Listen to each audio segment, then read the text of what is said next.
Segera Anda ikuti Dialog Palembang pagi ini.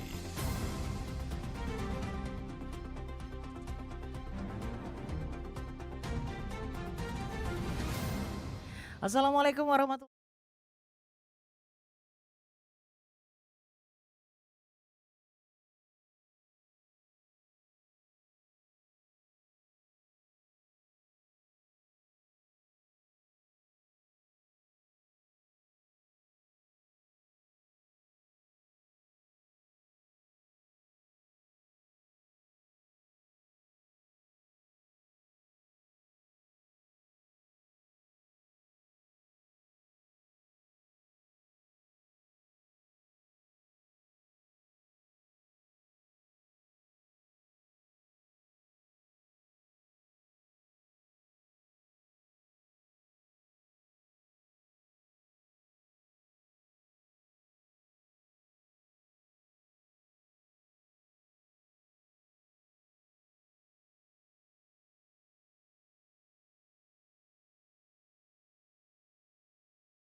terakhir juga ada lagi penambahan, namun belum kita terima laporan. Pak Bupati sudah membentuk tim. Jadi kemarin sudah kita rapatkan juga, jadi kita semua OPD terlibat untuk membantu menangani apabila terjadi kekeringan lebih lanjut. Jadi sudah kita antisipasi sama-sama dengan PD terkait. Tadi sudah saya sampaikan dari BPBD, dari PDAM, dari Damkar, termasuk kecamatan. Jadi yang paham porsi lokasi ini dari kecamatan, makanya kita minta informasi dari pihak kecamatan dan juga dari Kades atau Lurah. Ini tetap kita tunggu informasinya. Oke, jadi kalau informasi yang ingin disampaikan oleh masyarakat itu langsung kepada tentunya dari kelurahan ataupun juga mungkin dari RT RW setempat gitu Pak? Ya betul, melalui Kades ya, Kades atau kecamatan. Jadi yang sudah 4 kecamatan ini langsung melalui Pak Camatnya. Jadi koordinasi melalui kontak via telepon, tapi langsung kita tindak lanjuti. Jadi kalau memang akurat datanya, ya kita tim langsung bergerak ke lokasi, berikan fasilitas yaitu berupa air bersih dan juga tempat penampungan air sementara. Oke, tempat penampungan air sementara. Kita kembali tentunya ke Pak Asmi kembali nih Pak Asmi. Sampai saat ini daerah mana saja nih Pak Asmi yang sudah mengalami kekeringan sehingga membutuhkan tentunya bantuan dari PDAM sendiri untuk bisa mendapatkan air bersih. Karena air ini merupakan sumber kehidupan begitu ya Pak ya, pasti ini ya. Silakan Bapak. Betul Bu. Jadi kita di Musi Banyuasin sudah sesuai dengan instruksi Pak Bupati. Jadi kita satu kesatuan, ada posko, mulai dari kami sebagai yang menyediakan air bersihnya, termasuk ada sedikit armada kami dibantu oleh Pak Patih dengan BPD-nya, mobil armadanya dan damkar. Jadi daerah-daerah yang terdampak kekeringan ini, yang di luar jaringan pipa PDAM itu sudah merasa semua Bu. Jadi kecamatan-kecamatan seperti yang disampaikan Pak Patih, kecamatan Sungai Kerum, Bawah Toman, juga ada kecamatan Langkat Tinggi. Ini ada juga yang terbaru Pak, Tunggal Jaya Pak. Tunggal Jaya juga Pak. Jadi pada prinsipnya kami dengan potensi kami yang ada, kami akan segerakan tindak lanjutnya Bu. Jadi untuk sifat emergensi dari kami yang punya tangki penyedia, tangki atau tekmon penampung air bersih, kami keroyokan dengan tim damkar dengan BPBD di seluruh tempat-tempat yang mengalami kekeringan dengan dasar laporan dari Pak Kades atau Pak Lurah ke pihak kecamatan. Seperti itu Bu informasinya. Langsung ditanggapi ketika ada laporan dari kepala desa gitu Pak?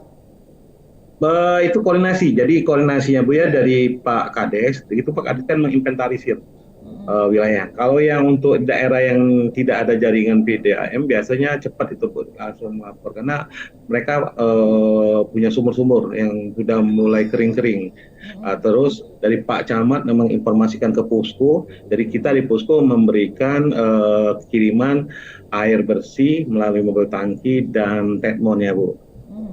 Itu per kepala keluarga atau mungkin per desa gitu Pak? Titik kumpul. Jadi titik kumpul di mana yang yang ditunjuk oleh pihak Pak Kades seperti itu. Oke, baik. Nah, ini tadi sempat dikatakan oleh Pak Patih bahwa ini adanya sinergitas gitu ya, Pak ya.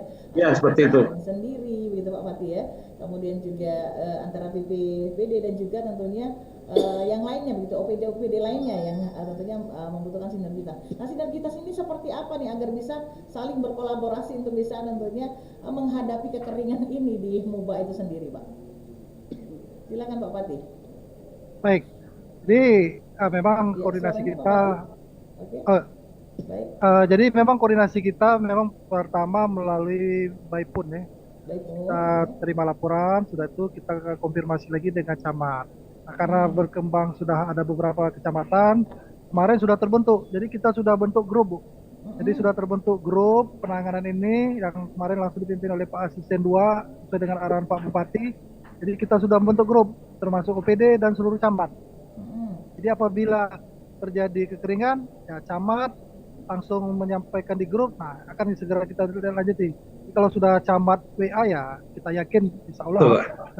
berat. Iya, ya Pak Azmi ya, udah kita Iya, betul. bentuk grup ya. Betul. Betul. Nah itu Bu, jadi kemarin kita awalnya memang melalui informasi, terus kita klarifikasi ke camatnya atau kadesnya, kalau memang A1 langsung kita kirim. Ya, takutnya nanti masyarakat kan minta-minta, ternyata untuk pilihan pribadi. Nah ini kita antisipasi. Tapi kalau sudah Pak Camatnya udah nyampaikan, ya insya Allah artinya datanya benar-benar akurat. Iya, jadi Gitu Bu, artinya jadi udah terbentuk grup. jadi dari WA grup itu sendiri, dari grup itu sendiri, Betul. begitu yang mendapatkan informasi dari camat dan itu adalah informasi yang valid yang tentunya bisa langsung ditindaklanjuti begitu Pak. Betul, betul. Baik, kita ke Pak Asmi kembali nih Pak Asmi. Bagaimana sih sistem penyaluran air pada PDAM selama kemarau ini berlangsung nih Pak Asmi di Banyuasin? Untuk pendistribusian air bersih, kita di Musi Banyuasin, kita kan punya 48 unit instalasi Bu ya. Ya untuk yang daerah sungai, memang pada saat kemarau ini debit air bakunya kan agak jauh Bu ya, jadi ada pengaruhnya sedikit proses produksi air bersihnya.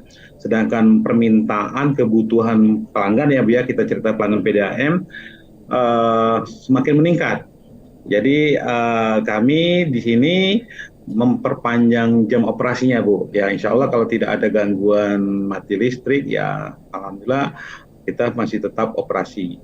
Nah, memang ada yang tadi dari awal saya sampaikan untuk daerah-daerah yang air bakunya yang dari embung. Nah, yang itu embung itu yang mulai bermasalah, Bu. Jadi kita tidak maksimal, malah dalam 1 minggu ini kalau tidak hujan kita bisa tidak melakukan pengiriman lewat pipa, tapi kita menyediakan stok air di bak penampungan. Seperti itu, Bu.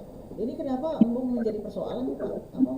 Kenapa dia bisa menjadi persoalan seperti yang Bapak katakan tadi? Karena di wilayah Musi Banyuasin tidak seluruhnya dilewati sungai, Bu. Jadi tidak seluruhnya dilewati sungai, jadi pelayanan air PDAM itu kan larinya ke air baku, Bu. Jadi air bakunya yang kita ambil intinya yang kita dahulukan dari sumber air dari sungai. Nah, apabila sungai tidak memungkinkan digunakan, ya kita ambil potensi rawa, dam, embung, danau yang kapasitasnya besar. Untuk keadaan normal, tanpa ada gangguan El Nino ini, kemarau itu normal, kita tidak ada permasalahan. Tapi karena pengaruh alam ini, jadi berdampak seperti itu, Bu. Jadi sejauh mana nih Pak tentunya terhadap air itu sendiri dengan dampak daripada El Nino ini sendiri Pak? Ya dengan dampak El Nino ini ujung-ujungnya kan tidak seperti sekarang di kita ini ada 1 bulan Bu yang tidak turun hujan. Jadi itu iya, seandainya pun turun ada sedikit habis seperti itu Bu. Nggak deras sih Bu. Jadi memang kondisi seperti itu ujung-ujungnya kalau untuk yang sumber air bakunya dari embung tadi, rawa ya tadi atau danau itu kan tidak nambah Bu airnya. Jadi sedangkan kita operasi setiap hari. Jadi itulah yang kondisi kita untuk yang pelayanan di yang dari air bakunya embung seperti itu Bu. Oke, baik. Kembali tentunya kepada Pak Fatih. Pak Fatih, kita pengen tahu nih Pak Fatih tentang penanganan seperti apa agar tentunya sumber air di Kabupaten Muba ini tetap ada sehingga ke depannya masyarakat Muba itu tidak mengalami yang namanya kekeringan, kurang banyu katanya, kurang air gitu ya Pak. Kurang ayo. Kurang ayo gitu ya, silakan Bapak. Kurang ayo ya. Baik, jadi salah satu upaya pemerintah Kabupaten Muba melalui PMD, jadi ada beberapa desa yang sudah membuat embung, Bu. Jadi baik yang dibantu oleh dana desa maupun dari pemerintah kabupaten sendiri. Jadi upaya kita, tadi sudah disampaikan oleh Pak Admi, jadi memang Muba ini kan banyak sungai, tapi tidak semua daerah dilalui sungai. Nah, terhadap daerah-daerah yang tidak mempunyai sumber baku atau sumber air bersih sungai tadi, ya ini karena kita buat embung. Jadi embung ini juga banyak manfaatnya juga, selain untuk sumber air baku juga bermanfaat juga sebagai objek wisata dan juga yang jelas dimanfaatkan kalau lagi musim kemarau ini Bu, waterborne beam yang menggunakan pemadam. Nah, dia kan ada sumber air yang terdekat diambil dari embung-embung ini. Nah, inilah jadi kita membangun embung ini selain menggunakan dana desa juga dari Pemkab Mubah juga membuat kembali dinas perkim, dari PMD juga seperti itu. Baik, pendengar silakan saja untuk Anda bisa berpartisipasi di line telepon 0711 369977 untuk bertanya langsung dengan kedua narasumber kita, ataupun juga tentunya bisa melalui WhatsApp 01 di 0821 7927 terkait topik dan juga tema kita di pagi hari ini mengenai tentunya kekeringan yang sudah mulai melanda nih ya, ataupun upaya mengatasi kekeringan di Kabupaten Mubah khususnya dampak dari kemarau ataupun pengaruh El Nino buat Anda yang mungkin di wilayah Banyuasin sendiri atau mungkin di luar Banyuasin juga ingin bertanya dengan narasumber kita, kami mempersilakan saja di line telepon 0711 369977 ya. Baik, kembali Kak saya ke PDAM lagi nih ya, kembali ke narasumber kita ya di kesempatan pagi hari. Tapi sebelumnya saya akan menanggapi dulu nih Pak. Ini dari YouTube kita dan juga tentunya ada pesan yang masuk ya. Ini katanya apa nih? Anggi dari Anggi YB ya, keren RRI Palembang sudah. Oh baik. Oke, baik deh buatnya Anggi ya, terima kasih katanya untuk Pro 1 RRI Palembang kemarin sempat ke Palembang katanya, waduh udaranya parah banget katanya. Emang betul ya katanya Palembang sedang dikepung oleh asap begitu ya. Untuk dulur-dulur yang ada di Palembang katanya perkuat imun tubuh dan juga jangan lupa untuk tetap pakai masker. Nah ini komentar dari tentunya salah satu pendengar setia kita di Pro 1 RRI Palembang. Kita kembali lagi ya tentunya kepada kedua narasumber kita. Kita lanjut kembali kepada Pak Asmi nih, Pak Asmi. Pak Asmi, kita pengen tahu tadi disebutkan embung ya, bahwa embung ini juga tentunya dibuat tadi kalau kata Pak Fatih berdasarkan dana desa begitu ya Pak Fatih ya, dari pemerintah begitu ya Pak Fatih. Halo, iya Pak Fatih. Halo Bu, terputus. Ya. Mohon diulangi Bu, gimana? Oke, tadi Pak Fatih menyatakan bahwa embung itu katanya dibuat dari dana desa ya. Ya. Oke, dari dana desa dan juga dari pemerintah daerah begitu ya Pak Fatih ya. Iya. Oke, nah saya ke ini dulu nih, ke Pak Asmi kembali nih Pak Fatih ya. Saya pengen tanya Pak Asmi nyebutin kalau embung itu merupakan salah satu sumber air yang ada di Mubah begitu ya. Nah, kita pengen tahu Pak, kalau boleh tahu embung yang ada di Mubah saat ini ada berapa nih? Kalau jumlah pastinya saya kurang tahu Bu ya, yang kami gunakan saja Bu, yang kami gunakan ada sekitar 8 embung Bu yang kami gunakan. Sebenarnya embungnya banyak, tapi yang kami ambil yang embung yang besar, seperti itu Bu. Jadi kalau jumlahnya saya kurang tahu, karena seluruh kecamatan biasanya ada semua Bu. Nah, menambahkan sedikit informasi dari Pak Patih tadi itu Bu. Kita juga sudah berkoordinasi dengan teman-teman PUR khususnya untuk membantu kita, termasuk juga dengan perusahaan-perusahaan setempat tempat PDAM yang ada di sana, untuk membantu kita dalam melakukan pengurukan Bu. Jadi dengan embung-embung yang ada ini kan kondisi sudah surut Bu ya. Nah itu bisa lakukan pengurukan lagi. Jadi untuk lebih dalam lagi. Dulu 3 tahun yang lalu kami sudah melakukan pengurukan Bu itu Bu.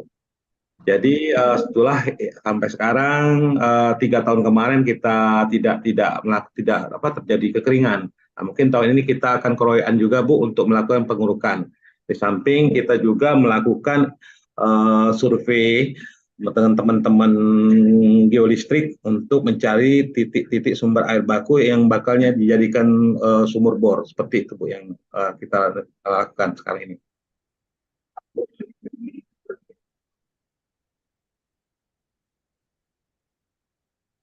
Ya Bu. Pak Josin.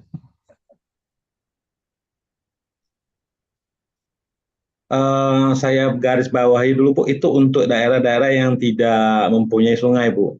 Jadi kan kita, jadi itu pun sebagian kecil Bu. Jadi sebagian kecil yang pelayanan PDAM bersumber air baku dari embung seperti itu Bu. Lainnya banyak dari sungai Bu. Baik, kita kembali lagi nih ke Pak Pati. Pak Pati, pengen tahu ini Pak Pati, sejauh ini keparahan dari bencana kekeringan ini Mbak seperti apa dan daerah mana saja yang menurut BPBD terparah sehingga membutuhkan penanganan sesegera mungkin dan jadi serius begitu Pak? Sejauh pengamatan kami sampai hari ini memang belum terlalu parah sih Bu. Jadi kemarin sudah kita 2 hari berturut-turut kita supply koordinasi dengan tim kita. Alhamdulillah setelah 2 kali, nanti ada yang 3 kali, nah ada lagi permintaan. Jadi memang mungkin masih ada sumber air, cuma mereka ini terkendala untuk penampungan. Ya, karena memang sumber-sumber air ini kan sangat terbatas. Jadi mereka mengharapkan untuk penampungan sementara seperti Tetmon, karena untuk sumur mungkin sebagian sudah kering.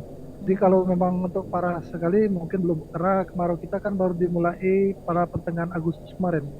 Jadi baru sekitar 25 hari ini. Ya. Jadi selama kurang lebih 25 hari belum ada kondisi yang terparah gitu ya Pak? Betul, masih bisa kita atasi Bu. Masih bisa diatasi, luar biasa sekali gitu. Jadi dan juga dari DAS sendiri ya. Oke, kita nanti kembali tentunya kepada narasumber berbeda dari PDAM ya Pak Asmi. Kita lanjut kembali Pak Asmi. Kita pengen tahu nih Pak Asmi tentang untuk tentunya warga yang hingga saat ini belum tersentuh aliran PDAM ya, belum tersentuh aliran PDAM. Namun wilayahnya sudah mengalami kekeringan, apa yang dilakukan oleh PDAM Rampik itu sendiri Pak? Untuk masyarakat pelanggan yang tidak dapat kami layani pada saat ini karena ketidaktersediaan jaringan pipa, kami di seluruh unit-unit pengolahan kami yang beroperasi, bagi masyarakat yang terdampak kekeringan itu biasanya langsung datang ke unit-unit pengolahan kami Bu. Mereka datang membawa dengan wadah kiri kanan, jadi mengambil air pakai dirijenan, karena mereka itu air sumber kami habis katanya, seperti itu, kering. Jadi mereka datang itu mereka tanpa kami ambil biaya, gratis itu datang di seluruh titik-titik yang unit pengolahan kami Bu. Seperti itu. Jadi itu ya, mereka kalau yang pelanggan PDAM alhamdulillah tidak bermasalah, tapi ada juga kan yang mereka yang nggak jadi pelanggan kita. Nah di situ mereka langsung datang dengan menggunakan dirijen. Seperti itu. Langsung datang ke PDAM sendiri yang menggunakan instalasi ya. Ya kebetulan ya berdekatan dengan lokasi kita, tapi masih dalam satu sakupan jaringan pipa. Kebetulan dia bukan pelanggan kita, seperti itu.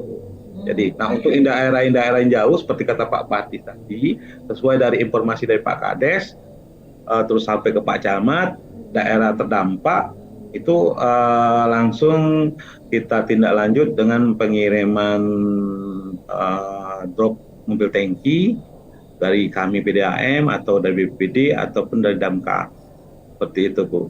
Oke, baik. Pak Wati sendiri, Pak Wati, kita pengen tahu Pak Wati dari BPBD sendiri sebenarnya ketika tentunya mengantisipasi ataupun juga tentunya menghadapi persoalan kekeringan yang ada di Kabupaten Moba itu sendiri, Pak Wati, apa sih yang menjadi kendala krusial yang dihadapi oleh tim yang sudah berkolaborasi ini apa kira-kira? Kalau PDAM sendiri apa kendalanya, sementara kalau dari BPBD sendiri apa nih kendalanya Pak Wati?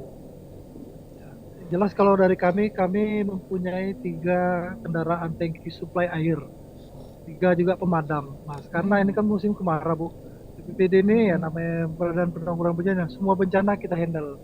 Jadi sekarang ini bukan hanya kemarau, jadi bukan kekeringan, tapi yang sekarang yang banyak kita handle sekarang itu masalah kebakaran lahan dan hutan. Jadi terkendala kami pada saat ada karhutla di beberapa kecamatan, jadi kita prioritas dulu untuk pemadaman. Makanya kita ada tim. Jadi kalau kami tidak bisa menghandle mengirim air, langsung disupport oleh dari PDAM dan juga Damkar. Jadi kita sama-sama seperti itu. Jadi kendala kami itu ya, kalau kami semua supply ke kekeringan, sementara di satu sisi ada terjadi kebakaran lahan atau hutan, repot kita. Jadi itulah kendala kami memang waktu bersamaan ya, namanya musim kemarau Bu. Dampak dari kemarau ini kekeringan dan juga kebakaran. Nah ini yang saat ini yang sedang kita atasi bersama-sama dengan tim baik dari Forkopimda maupun instansi terkait lainnya. Nah sejauh ini untuk terkait yang dibahas sempat disinggung nih mengenai kebakaran hutan sendiri di Moba bagaimana nih Pak kondisinya terkini? Ya, sampai hari ini memang terjadi peningkatan yang cukup signifikan ya Bu ya. Kemarin pada 1 Agustus sampai 30 satu bulan itu titik hotspot itu sebanyak 90 titik hotspot. Nah, di bulan September ini baru 6 hari ini udah 100 titik hotspot. Memang terjadi peningkatan. Ya. Nah, 100 ini ya sebagian besar ya hotspot kecil. Nah, tadi sudah kami sampaikan, kita di MUBA sudah terbentuk tim Karhutla. Jadi yang dikomandoi oleh dan Satgas kita, Pak Dandim, langsung Pak Kapolres, Pak Kajari, kita langsung di bawah komando Pak Bupati. Nah, begitu dapat informasi, kita juga ada pengaduan Bu, jadi MUBA 112. Jadi masyarakat bisa mengadu, melaporkan kejadian-kejadian, ini bukan hanya Karhutla, semua kejadian. Nah, ini langsung kita tindak lanjuti. Jadi semua informasi masuk, kita langsung bergerak tim. Jadi selain itu juga kita memantau dari hotspot ini melalui satelit. Jadi kita ada posko daob di BPBD, jadi kita pantau di mana-mana titik hotspot. Di samping itu kita juga dapat informasi dari patroli udara yang dilakukan oleh provinsi atau BNPB. Jadi ada patroli udara, jadi menyampaikan informasi tentang kejadian-kejadian kebakaran. Ini langsung segera kita tindak lanjuti di grup. Seperti itu, Bu. Okay. Lagi kami melalui grup ini cepat kita, Bu. Jadi begitu ada kejadian ini langsung kita. Iya. Jadi langsung ditindaklanjuti gitu ya, Pak ya. Betul, Bu. Jadi kecamatan. Jadi yang bergerak di lapangan ini langsung dihandle oleh Polsek, Koramil, dan juga Manggala Agni, unsur kecamatan dan juga BPBD. Jadi kalau kita mau kirim dari kabupaten kan terlalu jauh, Bu. Jadi tahap awal langsung dihandle oleh kecamatan. Kalau memang apinya besar, nah baru kita tim dari kabupaten langsung bergerak mensupport ke lokasi. Seperti itu. Jadi artinya berjenjang begitu Pak ya, dari kecamatan baru? Ya, bukan berjenjang, ya paling terdekat Bu, karena kebutuhan terdekat ya di kecamatan. Jadi kecamatan langsung mengatasi awal, tapi ada anggota kita juga di terpadu sana kan ada Polsek, ada Koramil, ada juga anggota kita yang kita BKU-kan atau kita perbantukan di kecamatan. Nah seperti sekarang ini kami di Medak, ini ada dari Polres kebetulan Pak Kasat saya ini di belakang saya nih langsung nih Pak Kasat Samata, nanti tuh Pak Kasat Samata nih kami di Medak. Jadi di posko terpadu kita ada semua dari Polres, dari Kodim, yang terdekat langsung menghandle. Kalau memang apinya atau anunya cukup besar, baru kita support dari kabupaten. Kalau memang susah terjangkau, kita minta dari waterbombing, dari heli pemadam api yang melalui waterbombing, penyiraman dari udara, Bu. Penyiraman dari udara. Oke. Mas Nih, tadi saya sempat menyinggung dengan Pak Pati tadi tentang kendala yang dihadapi dari BPBD. Kalau PDAM-nya sendiri gimana nih Mas Nih? Kendala yang dihadapi seperti apa? Karena tadi kan sempat disinggung karena kebakaran hutan dan juga lahan gitu kan, itu membutuhkan air nih Pak untuk bisa memadamkan api tersebut. Nah, kendala dari PDAM sendiri bagaimana ketersediaan air dalam pemadaman hal tersebut Pak? Jadi Bu, sama seperti kata Pak Pati, kami PDM punya 4 armada mobil tangki Bu ya. Jadi kami sudah satu taruh di kecamatan di Pakatinggi. Nah, kami punya 3 lagi. Ini mungkin rencananya Pak Pati kalau satu yang ini nanti kita geser ke Tunggal Jaya Pak, mungkin nanti satu. Nah, kami juga Bu sudah koordinasi dengan seluruh para camat di grup dan cabang kami langsung untuk meminta support juga Bu dari pihak kecamatan dengan metode pihak kecamatan menyediakan mobil truk atau mobil pickup Grand Max seperti itu Bu, yang kecil pickup bisa diletakkan tangki penampung air Bu. Jadi mereka bisa langsung datang ke unit-unit pengolahan kami Bu, langsung bisa mengambil air. Karena keterbatasan armada, lokasinya nanti apabila tidak hujan sampai akhir bulan ini, mau tidak mau armada yang harus diperbanyak. Nah itu kami juga dengan Pak Camat sudah koordinasi kurang lebih seperti itu Bu. Jadi kendalanya sampai saat ini? Kendalanya sampai saat ini kalau untuk pengiriman yang di luar jaringan PDAM, di luar pelanggan PDAM, ya Bu ya, pengiriman berarti dikirim melewati armada tangki. Nah, kayak armada tangki ini posisinya Pak Pati BPD juga ada kebakar hutan. Kalau yang kami ada 4 seperti itu. Nah, kami disupport minta bantuan dengan Pak Camat untuk mengatasi kendala armada tangki. Seperti itu Bu. Jadi untuk pendistribusian yang di luar pelanggan PDAM yang jauh, kami membutuhkan armada. Selain dari punya kami juga dengan koordinasi dengan Pak Camat minta bantuannya dengan mobil truk atau mobil pickup untuk datang langsung ke pengolahan kami seperti itu Bu. Jadi langsung datang untuk menghandle daerah-daerah yang apabila jumlahnya semakin banyak seperti itu Bu, untuk memerlukan air bersih, sedangkan kendaraannya hanya terbatas seperti itu. Oke, ini nampaknya sudah ada yang tentunya melalui channel YouTube kita mengomentari tentunya terkait dengan topik yang kita bahas hari ini. Ada Ibu Nur Aisyah ya. Ini beliau menyatakan bahwa semoga pemerintah cepat menangani masalah kebakaran hutan dan lahan ini karena dampaknya luar biasa nih bagi kesehatan di Bapak begitu ya kata beliau ya.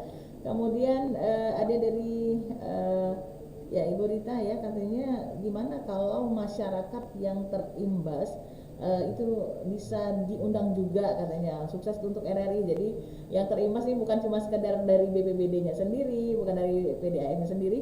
Ini Ibu Rita memberikan tentunya support agar RRI bisa mengundang juga kepada masyarakat yang tentunya terdampak untuk bisa juga ngobrol-ngobrol langsung ini dengan bapak-bapak sekalian ya. Oke, kita lanjut kembali nih Bapak. Kembali ke Pak Fatih nih, Pak Fatih, status apa yang ditetapkan oleh pemerintah Kabupaten Muba sendiri dalam mengatasi kekeringan dan juga karhutlah di Muba, apalagi El Nino di Muba ini diprediksi oleh BMKG Muba itu sampai dengan 30 hari tanpa hujan. Wow, tanpa hujan nih Pak, gimana nih Pak? Silakan Pak Fatih.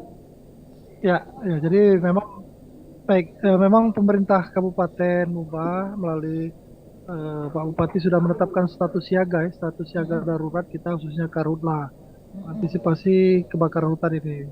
Kayaknya kita sudah terbentuk posko terpadu yang langsung dan satgasnya Badan Kodim, instansi terkait, termasuk juga perusahaan. Jadi semua perusahaan juga kita libatkan Bu.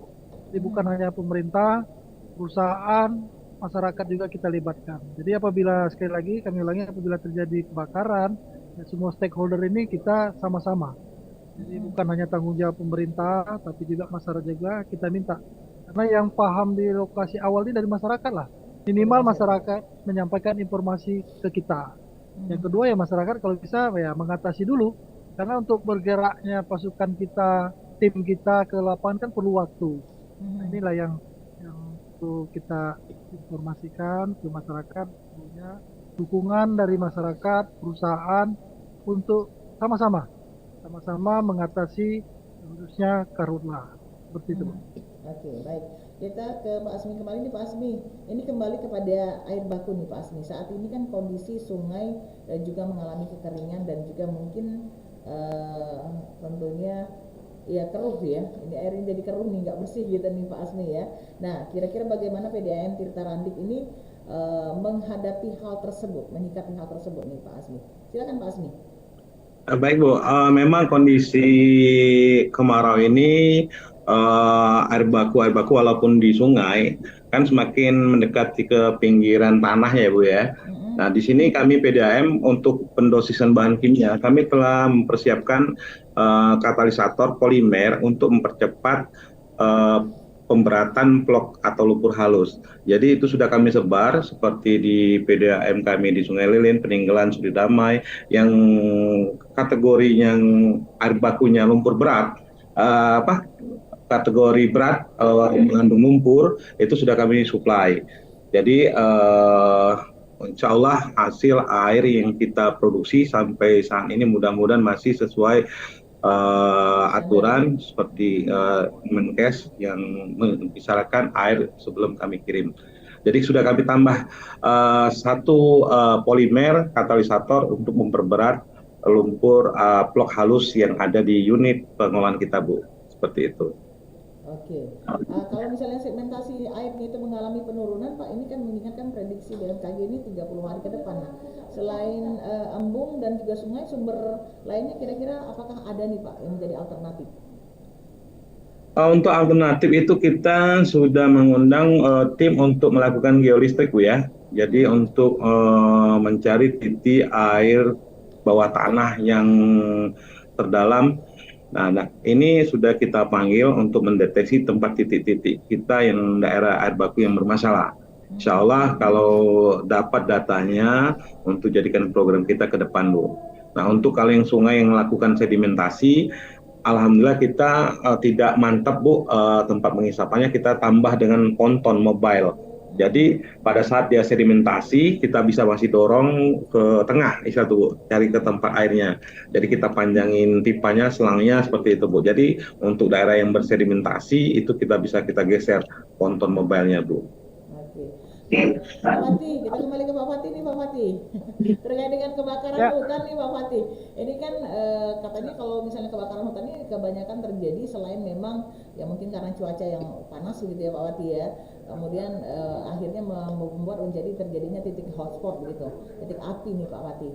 Tapi ada juga nih kenakalan-kenakalan dari masyarakat yang buka lahan dengan cara dibakar. Apakah ini masih berlangsung, Pak Fatih?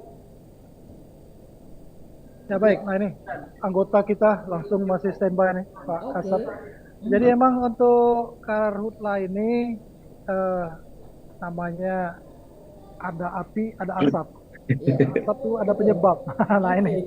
Nah, jadi penyebabnya ya memang ya sebagian besar atau 95% oleh manusia. Memang ada salah satunya itu tadi membakar hutan, juga kedua ada aspek yang tidak kesengajaan ya, karena musim kemarau sekarang, makanya kita himbau juga ke masyarakat kalau membuang puntung rokok jangan sembarang tempat, terutama pada yang kering-kering. Yang kedua ya karena banyaknya orang mancing ya, mohon maaf bukan kita menyalahkan, memang ada beberapa sisa-sisa yang mancing ini kan merokok juga, sisa-sisa kadang masih ada. Nah, ini yang kita temukan di lapangan. Seperti itu, di samping yang sengaja dibakar oleh masyarakat ya biar murah untuk membuka lahan, mereka habis ditebang, dikumpulkan jadi satu langsung dibakar. Nah ini yang kebanyakan yang terjadi penyebab kebakaran hutan. Kalau sudah kemarau kan angin berhembus kencang, tidak ada sumber air ya cepat, sangat cepat sekali api itu akan merayap. Seperti itu. Jadi sekali lagi, nah ini anggota kita Pak Kasat, kita sama-sama mau patroli nanti sebentar lagi, Bu. Sebentar lagi ya. Jadi ini tetap semangat ya Pak ya untuk bisa tentunya menghadapi kekeringan ini begitu ya Pak ya, dengan tugas-tugasnya begitu Pak. Betul sekali, Bu. Iya. Kita lanjut kembali ke PDAM nih, kepada Pak Asfi kembali. Pak Asfi tadi sempat menyinggung bahwa ketika misalnya embung sudah kering, kemudian juga sungai sudah mulai kering nih, Pak Asmi tadi menyebutkan bahwa akan mencari sumber air lainnya begitu Pak Asmi ya. Nah, bagaimana tentunya kalau seandainya sudah ditemukan sumber lainnya itu pembagiannya ke masyarakat itu seperti apa mekanismenya Pak? Kalau untuk dari sisi kami sebagai PDAM-nya Ibu ya, ya otomatis kami untuk sebagai pengganti atau untuk tambahan dari embung yang ada. Itulah tadi ada larinya, kami mencari titik air yang terdalam yang di bawah dengan metode geolistrik. Nantinya kita harapkan dapat data. Ya mudah-mudahan lokasinya di lokasi instalasi PDAM itu sendiri, itu mendapat data dari geolistrik sumber air bawah tanah. Nanti kita lakukan pengeboran untuk di program tahun kedepannya, Bu. Seperti itu. Jadi kalau ya. Adakah kira-kira upaya untuk membuat sumur bor Pak selain itu? Iya itulah Bu. Awal sebelum membuat sumur bor, kita melakukan penelitian geolistrik Bu. Jadi dengan geolistrik itu kita tahu nanti kedalaman air yang di titik kumpul air yang paling banyak itu yang kita lakukan pengeboran seperti itu Bu awalannya. Sampai sekarang sudah dilakukan hal tersebut atau belum Pak? Ini sudah kita manggil tim Bu, tim dari Bekasi Bu, sudah kita kirim suruh panggil ke sini untuk geolistrik Bu. Untuk geolistrik ya. Jadi setelah pemanggilan dari tim tadi, data dari tim tadi baru akan. Iya, baru diprogramkan untuk pembuatan sumur bor. Jadi ketahui Bu kedalamannya berapa, apa 100 meter, apa 150 meter, atau malah bisa sampai 200 meter. Lebih Seperti dari itu. 200 meter ya. Oke, baik. Kita kembali ke Pak Pati. Pak Pati, pengawasan BPBD dan juga pihak terkait terhadap pembakaran lahan dan hutan ini sejauh mana nih Pak Pati? Pengawasannya nih Pak Pati. Baik Yang Bu, diawasi di masyarakatnya makanya gitu tadi ya. saya sampaikan. Aha, Iya ya betul Bu. Jadi sebagai tindak lanjut SK tadi kita iya. sudah membuat posko terpadu ini salah satunya di Medak ini. Jadi Mm-mm. kita tim terpadu sekali lagi dari Polres, dari Polsek, dari Kodim, dari Koramil. Inilah yang selalu memantau ini, makanya ini dia kirim videonya nih. Iya. Anggota kita udah siap patroli Bu. Udah siap Jadi di patroli. samping bentar lagi patroli kita mau apel. Setelah ini mereka akan patroli, mengawasi, jadi mensosialisasikan. Kalau ketemu ada tumpukan-tumpukan kayu yang sudah ditebang, ya kita temui masyarakat tuh, kita himbau jangan membakar. Kalau terjadi pembakaran, nah ini aparat dari kepolisian, alhamdulillah kemarin satu sudah diambil oleh dari Polsek, dari Polres, Polsek Banyulincir, berhasil ditangkap. Jadi sudah ada pembakaran, nah ini langsung kita tindak lanjut. Jadi selain sosialisasi, kita juga mengadakan patroli dan juga bila terjadi ditemukan titik api, ya anggota inilah yang langsung mengadakan action pertama pemadaman. Jadi kita juga di sini tersedia Bu. Jadi sepeda motor, motor pemadam kebakaran, mobil juga. Ini kita lengkap. Ya. Jadi ini memang yang terjadi sekarang seperti. Jadi kita langsung action di lapangan, tim terpadu ini untuk sekali lagi patroli, mensosialisasikan dan melakukan penindakan yang melanggar dan juga melakukan pemadaman tahap awal. Kalau kurang nanti disupport dari kabupaten, seperti itu Bu. Nah, sejauh ini tadi dikatakan bahwa sudah dilakukan sosialisasi kepada masyarakat begitu ya Pak ya. Nah, sejauh ini kira-kira ada tidak yang melakukan pelanggaran tersebut dan apakah sudah tertangkap nih Pak kira-kira? Sudah ada yang tertangkap belum? Betul. Kemarin hasil kita memang tahap awal kita mulai dari Februari sampai Juni kemarin kita tahap sosialisasi. Semua Forkopimda terlibat. Sekarang sudah patroli.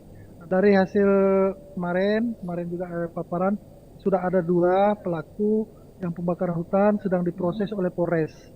Jadi yang sudah diproses 2, kemarin 1 yang baru dimintai keterangan, akan ditindaklanjuti. Jadi kita Pemda khususnya dari pihak Polres melakukan penindakan yang tegas terhadap pelaku-pelaku yang melakukan pelanggaran, khususnya pelanggaran pembakaran hutan dan lahan ini.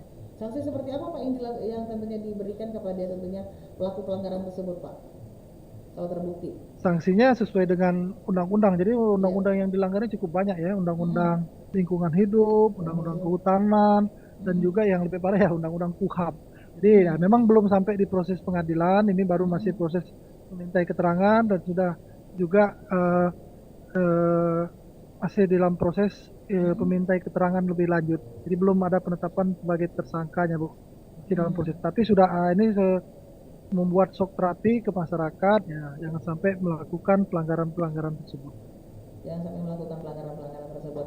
Jadi artinya ini sinergitasnya sudah berjalan luar biasa, baik dari PDAM, BPBD, kemudian juga kepolisian, dan juga OPD-OPD lainnya, begitu ya Pak ya, untuk bisa tentunya mengentaskan tentunya persoalan daripada kekeringan yang terjadi di Mubah sampai dengan saat ini ya. Oke, kita ke PDAM kembali nih. Baik, lanjut ya Pak ya, lanjut ya. Oke, baik, kita lanjut kembali. Kita pengen tanya nih Pak, sudah adakah tentunya keluhan dari masyarakat terkait dengan pendistribusian air di rumah-rumah pelanggan pada musim kemarau ini? Kalau keluhan pelanggan Bu pasti ada Bu, sudah ada. Jadi mulai dari lambat datangnya, ya tuh kan, terus bergiliran seperti itu Bu. Terus juga ada faktor eksternal juga dari padamnya listrik, jadi pengolahan kita mati. Kalau keluhan pelanggan setiap hari kita ada terus Bu. Alhamdulillah seberapa yang bisa kita komunikasikan masyarakat, mereka memahami kondisi dan mereka mengerti kondisi kita saat ini. Karena memang benar pada saat kemarau ini masyarakat kita ini pola konsumsi kebutuhan air bersihnya meningkat. Ketegangan produksi kita, debit kita ada penurunan. Jadi memang bertemu. Jadi ujung-ujungnya yang terkendala daerah-daerah pelanggan-pelanggan daerah yang ujung. Jadi mereka lambatlah datangnya. Tambah lagi juga mati lampu tadi Ibu posisinya seperti itu. Jadi semua kendala-kendala itu setiap hari di 48 unit pengolahan kita pasti ada. Nah, kita dengan teman-teman seluruh cabang unit berusaha untuk meminimalisir gangguan tersebut, Bu. Seperti itu. Nah, kira-kira ada bantuan tangki air tidak untuk masyarakat? Tangki air tidak kira-kira untuk masyarakat yang terdampak nih, Pak, kira-kira? Oh, kalau untuk pelanggan kita tidak ada Bu kita memberikan bantuan, tapi di luar jaringan pipa kita pelanggan kita yang kita bantu itu tadi Bu yang di posko tadi Bu dari grup WA grup tadi yang satu-satu dengan pihak kecamatan dari titik kumpulnya di situ yang kita dropping air melalui mobil tangki Bu. Baik Pak Pati, saya ke Pak Pati kembali nih Pak Pati. Ini sudah hampir ada di penghujung kita ya. Kita pengen tahu nih Pak Pati, kira-kira seandainya masyarakat ingin memberikan laporan begitu ya terkait dengan dampak daripada kekeringan itu sendiri dan juga tentunya kebakaran hutan ini yang mungkin dilihat masyarakat ingin lapor nih kira-kira. Ini bagaimana mekanismenya Pak Pati? Ini untuk mempermudah masyarakat untuk memberikan laporan gitu. Baik. Sekarang nih dunia udah canggih, sudah era terbuka, jadi banyak informasi yang bisa disampaikan ke kita. Jadi bisa langsung media sosial. Kadang-kadang yang status-status inilah yang cepat. Ada seperti kalau kami kan ada Mimin Sekayu, ada Muba Info. Ya, kalau yang akun resmi punya kita kan ada Muba 112. Nah, ini posko pengaduan. Belum lagi dari Polres ada Halo Polisi. Jadi ini yang kita masyarakat bisa melaporkan atau mengadukan kejadian khususnya karhutlah, kekeringan atau kejadian lain melalui yang situs yang sudah dibuat resmi oleh pemerintah maupun situs-situs yang dibuat oleh pihak ketiga seperti misalnya ada Mimin Sekayu dan juga bisa juga masyarakat membuat status kadang-kadang kan di IG, kadang-kadang di Facebook. Nah ini insya Allah kita respon Bu.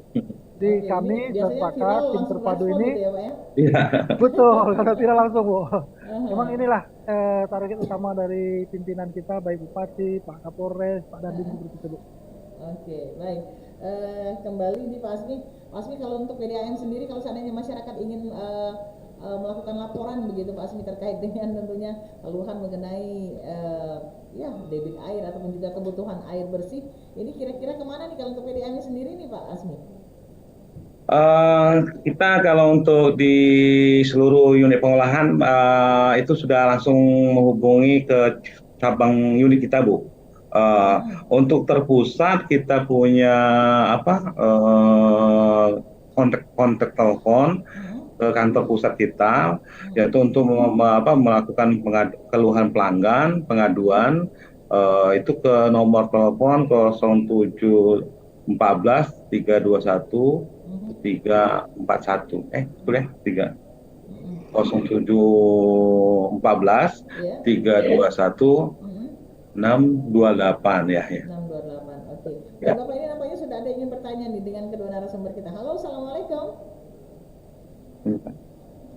Iya, baik. Iya dengan Mbak Lydia. Silakan dengan siapa ini?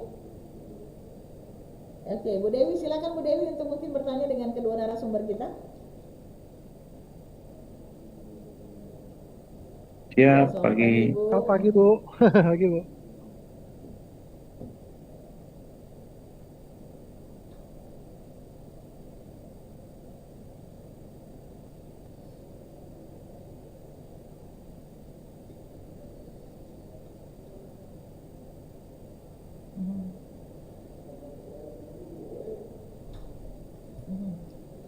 Oh iya, sudah lihat.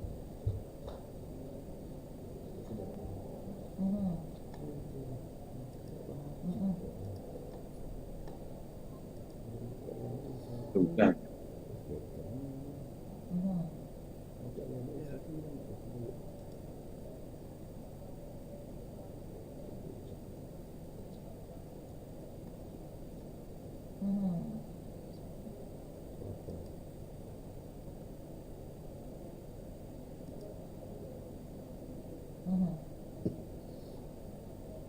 Oke, baik. Mhm. Baik, terima Waalaikumsalam warahmatullahi wabarakatuh. Terima kasih buat Bu Dewi ya yang ada di Prabu Mulih. Mungkin ke Pak Pati dulu baru nanti kita lanjut ya dari PDAM ya nanti untuk bisa menanggapi. Silakan Pak Pati. Baik, terima kasih Bu informasinya. Memang eh, bukan hanya di MUBA ya, di tempat lain juga terjadi permasalahan yang dikabarkan oleh kendaraan-kendaraan khususnya batubara yang melintas terutama pada musim kemarau. Kita sebenarnya sudah mewajibkan perusahaan itu yang pertama menggunakan lajur khusus. Jadi lajur yang digunakan oleh angkutan batubara tersebut. Jadi agar tidak mengganggu pengguna jalan lain atau fasilitas umum lainnya, jalan negara jangan. Makanya mereka menggunakan jalan khusus. Yang kedua, perusahaan batubara itu kita wajibkan juga untuk menyiram jalan tersebut menggunakan fasilitas mereka dengan menggunakan tangki air ataupun penyiraman yang lainnya.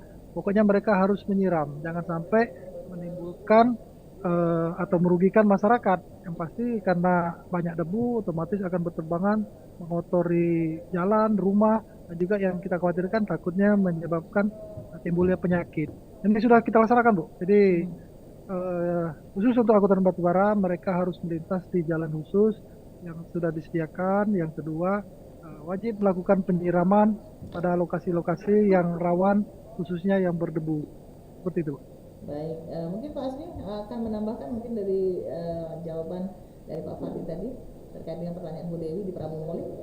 Oh ya, terima kasih Bu. Seperti kata Pak Pati, PT Batubara itu berkewajiban melakukan penyiraman, Bu. Nanti ke depan kami juga dari pihak PDAM kami yang di sana, kalau di daerah Seri Gunung itu ada 2 PDAM kami, Bu. Ada PDAM di Sungai Lilin, ada PDAM kami di Sukadamai. Nanti kami juga melalui dan PDAM unit kami di sana akan berkoordinasi dengan pihak desa dan pihak kecamatan untuk menginformasikan hal tersebut sehingga dampak dari debu di jalanan itu tidak mengganggu masyarakat yang akan banyak menyebabkan menjadi penyakit sehingga sepertinya Bu kami tim di bawah kami yang di cabang kecamatan akan berkoordinasi dengan kecamatan dan pihak PT Bu. Baik, terima kasih Pak Asmi dan juga Pak Wati. Ini mungkin sudah ada di penghujung kebersamaan. Sebagai closing statementnya mungkin apa yang menjadi pesan dan harapannya Pak Wati dulu baru nanti ke Pak Asmi. Silakan Pak Wati. Baik, terima kasih Bu. Jadi himbauan kami kepada masyarakat, kepada kita semua, yang pertama dalam mengantisipasi musim kemarau yang sekarang ini terjadi, kita pertama memanfaatkan air secukupnya, sesuai dengan kebutuhan. Karena kalau kita poya-poya, kasihan ada beberapa daerah yang mengalami kekeringan. Yang pertama. Yang kedua, kepada masyarakat, kepada perusahaan, ya kami menghimbau kalau membuka lahan jangan melakukan pembakaran. Jadi pemerintah Kabupaten Muba sudah bisa memfasilitasi ya. Kita ada alat-alat berat yang disediakan oleh yang dimiliki oleh OPD seperti di PU, di perkebunan, di pertanian. Nah, ini bisa dimanfaatkan. Nanti bisa dikoordinir, bisa dimanfaatkan oleh masyarakat atau koperasi untuk memanfaatkan alat-alat tersebut untuk membuka lahan. Ini salah satu solusi. Jadi ya, karena banyak pengaruh masyarakat ya kami tidak bisa membuka lahan karena harus membakar. Jadi ada solusinya. Yang ketiga ya itu tadi ya kami sampaikan ya pada saat musim kemarau ini ya kami menghimbau ya, jangan kita membuang puntung rokok atau menimbulkan percikan-percikan api, membuat bakar sampah pada tempat-tempat yang terbuka atau yang rawan taruhlah yang terutama pada tempat-tempat yang jadi kekeringan. Seperti itu, Bu. Baik, terima kasih Pak Pati. Mungkin juga Pak Asmi silakan closing statement-nya yang menjadi pesan dan juga harapannya untuk masyarakat terutama di Muba. Silakan Bapak.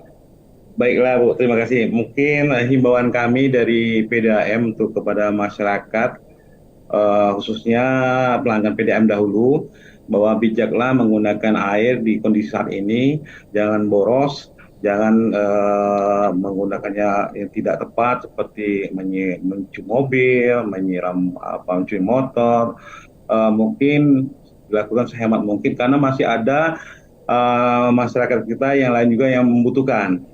Yang kedua untuk masyarakat kita yang tidak bukan pelanggan PDAM, kami dari pihak PDAM membuka diri di seluruh pengolahan-pengolahan kami untuk mengambil datang langsung ke tempat, sehingga jangan sampai masyarakat kita tidak mendapatkan air bersih. Mungkin seperti itu saja Bu dari kita. Baik, terima kasih tentunya untuk Bapak Koordinator Pak Fatih dan juga Pak Asmi yang sudah tentunya di pagi hari ini tentunya berbincang-bincang bersama kami di Pro 1 dalam dialog Palembang pagi ini. Ini sangat luar biasa informasi yang diberikan tentunya kepada masyarakat, sehingga masyarakat teredukasi dan juga mendapatkan informasi yang luar biasa untuk tentunya sesuai dengan topik kita adalah dalam upaya mengatasi kekeringan di Kabupaten Muba, dampak dari kemarau dan juga pengaruh El Nino. Ini kayaknya